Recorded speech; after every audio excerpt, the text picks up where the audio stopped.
കർത്താവിൻ്റെ മഹത്വം എല്ലാ സഹോദരങ്ങൾക്കും യേശുക്രിസ്തുവിൻ്റെ അതിശ്രേഷ്ഠ നാമത്തിൽ വിശുദ്ധ വന്ദനത്തെ അറിയിക്കുന്നു. ഓരോ ദിവസവും ദൃഷ്ടിവെച്ച ആലോചന പറഞ്ഞു തരുന്ന ഒരു ദൈവമുണ്ട്. ഏകാഗ്രചിത്തന്മാരായിരിക്കുന്നവർക്ക് വേണ്ടി തന്നെ താൻ ബലവാൻ എന്ന് കാണിക്കേണ്ടതിന് അവിടുത്തെ കണ്ണുകൾ നമ്മളെ നോക്കിക്കൊണ്ടിരിക്കുന്നു. ഈ പകലും ബലവാൻ എന്ന് കാണിക്കേണ്ടതിന് തൻ്റെ ഭക്തന്മാരെ നോക്കുന്ന ഒരു കണ്ണുണ്ട്. അപ്പോൾ അതിൻ്റെ അർത്ഥം നമ്മുടെ വിഷയങ്ങളുടെ മേൽ ബലമുള്ള ദൈവത്തിൻ്റെ കരം ഇറങ്ങി വരും, അല്ലെങ്കിൽ അവിടുത്തെ മഹത്വം വെളിപ്പെട്ടു വരും. സങ്കീർത്തനം 29 ലാസ്റ്റിൽ വായിക്കുമ്പോൾ യഹോവ തൻ്റെ ജനത്തിന് ശക്തി നൽകുന്നു, യഹോവ തൻ്റെ ജനത്തിന് സമാധാനം നൽകി അനുഗ്രഹിക്കുന്നു. അപ്പോൾ ദൈവത്തിൻ്റെ ശക്തി, ബലവാനായ ദൈവം നമ്മളെ നോക്കിക്കൊണ്ടിരിക്കുമ്പോൾ ബലഹീനതയിൽ തികഞ്ഞു വരുന്ന ആ ദൈവശക്തി നമ്മളിലേക്ക് പകരുകയാണ്. അതുകൊണ്ടാണ് യേശു തൻ്റെ ശിഷ്യന്മാരോട് പറയുന്നത്, നിങ്ങൾക്കെതിരെ പോരാട്ടമുണ്ട്, പാമ്പുണ്ട്, തേളുണ്ട്, ശത്രുവിൻ്റെ എല്ലാ ബലവുമുണ്ട്, പക്ഷേ അതിനെ ചവിട്ടുവാൻ ഞാൻ നിങ്ങൾക്കൊരു അധികാരം തരും. അധികാരം തരുമ്പോൾ തന്നെ നമ്മുടെ മേലൊരു ദൈവശക്തി ഉണ്ട്. ഈ പകൽ അത് ചിന്തിക്കുക. ഈ ശക്തി പ്രാപിച്ച പൗലോസാണ് പ്രതികൂലങ്ങൾ ഒത്തിരി തൻ്റെ ജീവിതത്തിൽ വന്നു. കഷ്ടത, പട്ടിണി, പരിദാഹം, ആപത്ത്, നഗ്നത, വാള്, അകത്ത് യുദ്ധം, ഇതെല്ലാം വന്നപ്പോൾ താൻ പറയുകയാണ്, എന്നെ ശക്തനാക്കുന്നവൻ മുഖാന്തരം ഞാൻ സകലത്തിലും മതി. സകലത്തെയും ജയിക്കാനുള്ള ഒരു ശക്തി പൗലോസിൻ്റെ മേൽ ദൈവം പകരാനുള്ള കാരണം കർത്താവിങ്കിൽ നിന്ന് പ്രാപിക്കുന്ന മനുഷ്യനായിരുന്നു. കർത്താവിൻ്റെ കൂടെ ഇരിക്കുന്ന പദപീഠത്തെങ്കിലും ഇരിക്കും. അതുകൊണ്ടാണ് ഞാൻ കർത്താവിങ്കിൽ നിന്ന് പ്രാപിക്കുന്നവൻ്റെ മേൽ ദൈവത്തിൻ്റെ അളവറ്റ ശക്തി ദൈവം വെളിപ്പെടുത്തും. പ്രാപിക്കാനിരിക്കണം ദൈവത്തിൽ ഈ ദിവസങ്ങൾ. ദൈവമേ, അങ്ങയുടെ മഹത്വവും അങ്ങയുടെ ശക്തിയും എൻ്റെ മേൽ ഒന്ന് വെളിപ്പെടുത്തണമേ എന്ന് ആത്മാർത്ഥമായി പ്രാർത്ഥിക്കാൻ തയ്യാറാകുമെങ്കിൽ പ്രതികൂലങ്ങൾ കണ്ട് ഭയപ്പെടാനിടയാവില്ല. അതിനെയൊക്കെ ജയിക്കാൻ, സകലത്തെയും കീഴ്പ്പെടുത്താനുള്ള ആത്മാവിൻ്റെ അതോറിറ്റി ദൈവം നമുക്ക് കൈമാറും. നമ്മുടെ ദൈവം വലിയ ദൈവമല്ലേ? നമ്മുടെ ദൈവം ഉന്നതനായ ദൈവമല്ലേ? ഉയർന്നിരിക്കുന്ന ദൈവമല്ലേ? ശാശ്വതവാസിയല്ലേ? പരിശുദ്ധനെന്ന നാമമുള്ളവനല്ലേ? അവിടത്തേക്ക് കഴിയാത്ത വല്ല കാര്യമുണ്ടോ? പർവ്വതങ്ങൾ മാറിപ്പോകും പ്രിയരെ, കുന്നുകളും നീങ്ങിപ്പോകും, എങ്കിലും ദൈവത്തിൻ്റെ ദയ നിരന്തരമാണ്. അത് നമ്മളെ വിട്ടുമാറുകയില്ല. അവിടുത്തെ സമാധാനത്തിൻ്റെ നിയമം ഒരു കാലഘട്ടത്തിലും നീങ്ങിപ്പോകയില്ല. ശാശ്വതമായൊരു നിയമം ചെയ്യുമെന്ന് എസ്കേൽ പ്രവചനത്തിൽ വായിക്കുന്നു. ശാശ്വതമായ എൻ്റെ വരെ നമ്മളോടൊരു നിയമം ചെയ്ത ഒരു ദൈവത്തെയാണ് സേവിക്കുന്നത്. അതിൻ്റെ അർത്ഥം ആ ഉടമ്പടി പകുതി വഴിക്ക് പ്രതിസന്ധി വരുമ്പോൾ, പ്രതികൂലങ്ങൾ വരുമ്പോൾ, പ്രശ്നങ്ങൾ രൂക്ഷമാകുമ്പോൾ മാറിപ്പോകുന്ന ഒരു ഉടമ്പടിയല്ല കേട്ടോ. അതുകൊണ്ട് ദൈവം പറഞ്ഞു, ഞാനോ ലോകത്തിൻ്റെ അവസാനത്തോളം, യേശു പറയാം ശിഷ്യന്മാരോട്, നിങ്ങളോട് കൂടെയുണ്ട് ലോകത്തിൻ്റെ എൻഡ് വരെ. അപ്പോൾ സങ്കീർത്തനക്കാരൻ പറഞ്ഞു, ഈ ദൈവം എന്നും എന്നേക്കും നമ്മുടെ ദൈവമാകുന്നു. ജീവപര്യന്തം നമ്മെ വഴി നടത്താൻ ശക്തനായിരിക്കാൻ അവിടുത്തെ ബലമുള്ള കരങ്ങളിൽ നമുക്ക് താഴ്ത്തിയേൽപ്പിക്കാം. ഒരു ദിവസമൊന്നല്ല, നമ്മുടെ ജീവിതത്തിൻ്റെ എൻഡ് വരെ നമ്മെ കാക്കുവാൻ, നമ്മെ പരിപാലിക്കാൻ, നമ്മെ ശക്തീകരിക്കാൻ, നമ്മളെ ഉദ്ധരിക്കുവാൻ, നമ്മളെ പണിയുവാൻ, നമ്മളെ നടത്തുവാൻ കഴിവുള്ള ഉന്നതനും ഉയർന്നിരിക്കുന്നവനും ശാശ്വതവാസിയും പരിശുദ്ധനെന്ന നാമമുള്ള യഹോവയുടെ കരത്തിൻ്റെ വല്ലഭത്വം ഈ പകൽ ഒന്ന് വെളിപ്പെട്ടു വരാൻ പ്രാർത്ഥിച്ചു തുടങ്ങാമോ? പ്രഭാതത്തിൽ കർത്താവേ, അങ്ങയുടെ ശക്തി എൻ്റെ മേൽ, അങ്ങയുടെ മഹത്വം എൻ്റെ മേൽ, എൻ്റെ തലമുറകളുടെ മേൽ, എൻ്റെ കുടുംബത്തിൻ്റെ മേൽ, എൻ്റെ മിനിസ്ട്രിയുടെ മേൽ, എൻ്റെ ശരീരത്തിൻ്റെ മേൽ ഒന്ന് വെളിപ്പെടുത്തണമേ എന്ന് പ്രാർത്ഥിച്ചു തുടങ്ങുമെങ്കിൽ ദൈവമഹത്വം നിങ്ങൾക്ക് വേണ്ടി ഇന്ന് പ്രഭാതത്തിൽ വെളിപ്പെട്ടു വരികയാണ്. യെശയ്യാപ്രവചനം 44:23 വാക്യം സുപരിതമാണല്ലോ. ആകാശമേ, ഘോഷിച്ച് ഉല്ലസിക്കാം, യഹോവ ഇത് ചെയ്തിരിക്കുന്നു.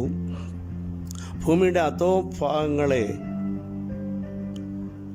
ആർത്തുകൊള്ളുവീൻ, പർവ്വതങ്ങളും വനവും സകല വൃക്ഷങ്ങളുമായുള്ളവയെ പൊട്ടി ആർക്കുവീൻ. യഹോവ യാക്കോബിനെ വീണ്ടെടുത്ത് ഇസ്രയേൽ തന്നെത്താൻ മഹത്വപ്പെടുത്തുന്നു. ഇവിടെ പറയുകയാണ് 1 അധ്യായം 44 1 വാക്യം, ഇപ്പോഴോ എൻ്റെ ദാസനായ യാക്കോബേ, ഞാൻ തേടുന്നത് ഇസ്രയേലെ കേൾക്ക എന്ന് പറഞ്ഞിട്ട് പറയുന്നു. നിന്നെ ഉരുവാക്കിയവൻ, ഗർഭത്തിൽ നിന്നെ നിർമ്മിച്ചവൻ, നിന്നെ സഹായിച്ചവനുമായ യഹോവ അരുളി ചെയ്യുന്നു. എൻ്റെ ദാസനായ യാക്കോബേ, ഞാൻ തിരഞ്ഞെടുത്ത യേശുവിനെ നീ ഭയപ്പെടണ്ട.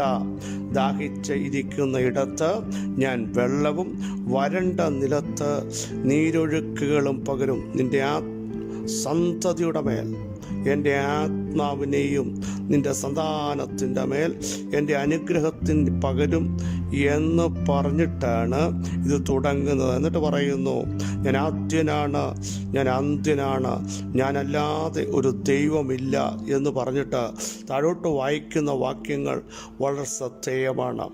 എന്തുകൊണ്ടാണ് ആകാശം ഘോഷിച്ചുല്ലസിക്കേണ്ടത്?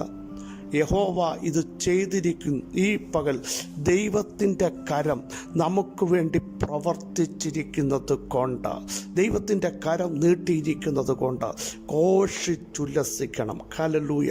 നോക്കൂ, അതിൻ്റെ തൊട്ടു മുമ്പത്തെ വാക്യം കൂടെ ശ്രദ്ധിക്കൂ. ഞാൻ കാർമുകിനെ പോലെ നിൻ്റെ ലംഘനങ്ങളെയും, കണ്ടോ, നിൻ്റെ പാപങ്ങളെയും മായ്ച്ചു കളയുന്നു, എങ്കിലേക്ക് തിരിഞ്ഞുകൊള്ളുക. അപ്പോൾ നമ്മുടെ ലംഘനങ്ങളെ, പാപങ്ങളെ കാൽവറിയിലൂടെ മായ്ച്ചു കളഞ്ഞ ഒരു കർത്താവുണ്ട്. കർത്താവിങ്കിലേക്ക് ഇന്ന് പകലും ഒന്ന് തിരിയാൻ, അടുത്തു വരാൻ, മുട്ടുകുത്താൻ, അനുദപിക്കാൻ, അവിശ്വാസങ്ങളും അവിശ്വസ്തതകളും ഏറ്റുപറയാൻ തയ്യാറാകുമെങ്കിൽ കർത്താവ് ഇന്നും ക്ഷമിക്കുന്നവനാണ്, ഇന്നും കരുണ കാണിക്കുന്നവനാണ്, ഇന്നും നമ്മളോട് ആദരവ് കാണിക്കുന്ന ഒരു ദൈവമുണ്ട്, മറന്നു കളയാത്തൊരു ദൈവമുണ്ട്.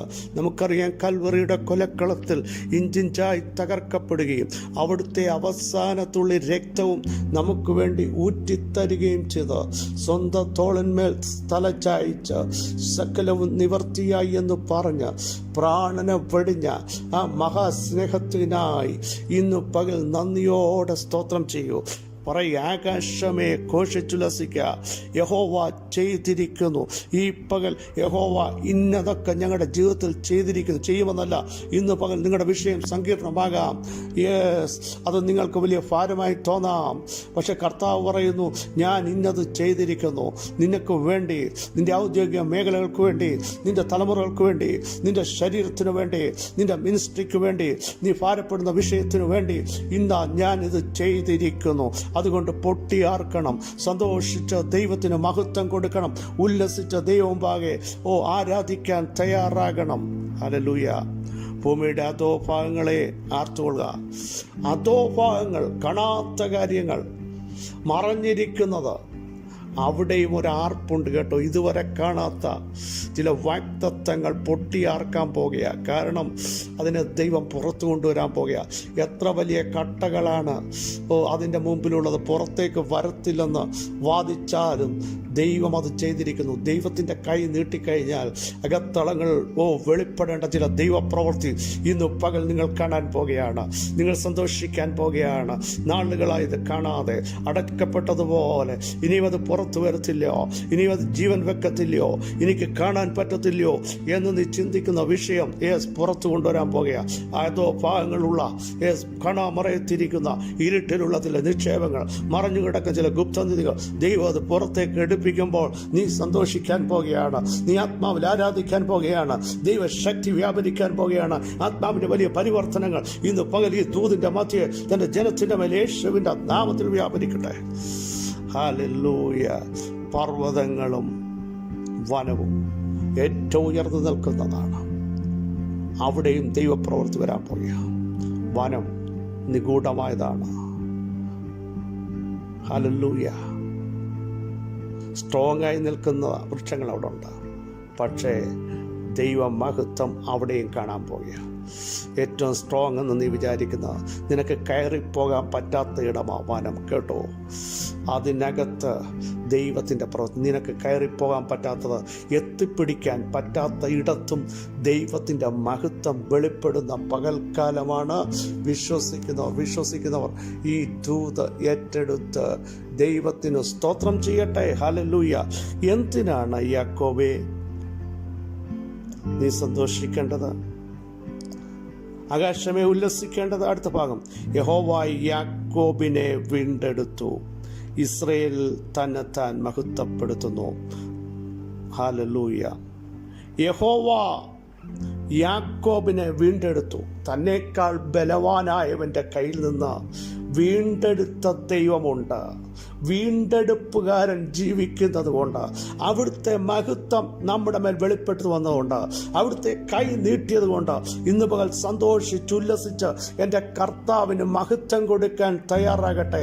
അവിടുത്തെ വാക്യം, ഉണ്ടാക്കുന്ന ദൈവം, നിർമ്മിക്കുന്ന ദൈവം, വിരിക്കുന്ന ദൈവം, പരത്തുന്ന ഒരു ദൈവമുണ്ട്. അടുത്ത ഭാഗം അതാ. അതുകൊണ്ട് നിങ്ങൾ സന്തോഷിക്കണം. യെസ്, വിരിക്കേണ്ടതിനെ വിരിക്കാൻ, വിശാലമാക്കേണ്ടതിനെ വിശാലമാക്കാൻ, പരത്തേണ്ടതിനെ പരത്താൻ, ഒതുക്കിക്കളയുന്ന മണ്ഡലങ്ങൾ ചിലതിനെ ദൈവം പരത്താൻ പോകുക, അതിരുകളെ വിസ്താരപ്പെടുത്താൻ പോകുക. അതുകൊണ്ട് ആത്മാവിൽ സന്തോഷിക്കട്ടെ, പ്രാർത്ഥനയുടെ ശക്തി വ്യാപരിക്കട്ടെ. നിന്റെ ആത്മീക അതിരുകൾ വിസ്താരപ്പെടട്ടെ. ആത്മാവിൽ മൂവ് ചെയ്ത് പ്രാർത്ഥിക്കുവാൻ, വിശ്വാസത്തിന്റെ ആഴങ്ങൾ അത് വിശാലമാകാൻ ദൈവത്തിന് ഇന്ന് പകലിന് പദ്ധതിയുണ്ട്. ഏർത്ത് സന്തോഷിക്കട്ടെ. യേശുവിൻ്റെ നാമത്തിൽ സർവശക്തനായ ഞങ്ങളുടെ ദൈവമേ, സ്വർഗ്ഗസ്ഥ പിതാവേ, അങ്ങ് ഞങ്ങളെ കേൾപ്പിച്ച ശ്രേഷ്ഠയാലോചനയ്ക്കായി സ്തോത്രം. സന്തോഷിക്കാൻ, ആർത്തുല്ലസിക്കാൻ, പൊട്ടിയാർക്കാൻ അങ്ങ് പറഞ്ഞപ്പോൾ ഞങ്ങളെ വീണ്ടെടുത്ത ദൈവം, ഞങ്ങളെ വിടുവിച്ച ദൈവം, ശക്തമായ വെല്ലുവിളിയുടെ നൽകുന്ന ബലവാന്മാരുടെ കയ്യിൽ നിന്ന് ഞങ്ങളെ വീണ്ടെടുക്കുക മാത്രമല്ല, ഞങ്ങളുടെ ലംഘനങ്ങളെ മായ്ച്ചു കളയുകയും അതിലൂടെ ഞങ്ങളെ മക്കളും അവകാശികളുമാക്കി മാറ്റുകയും മാത്രമല്ല, ഞങ്ങൾക്ക് വേണ്ടി വിരിക്കേണ്ടത് വിരിക്കുകയും, നിവർത്തേണ്ടതിനെ നിവർത്തുകയും, പരത്തേണ്ടതിനെ പരത്തുകയും, ഉണ്ടാക്കേണ്ടതിനെ ഉണ്ടാക്കുകയും, വിളിച്ചു വരുത്തേണ്ടതിനെ വിളിച്ചു വരുത്തുകയും ചെയ്യുന്ന അങ്ങയുടെ ശ്രേഷ്ഠ നാമത്തിൻ്റെ ശക്തി ഓർത്ത് ഇന്ന് പകൽ ഞങ്ങൾ അങ്ങേക്ക് മഹത്വം കരയേറ്റുന്നു.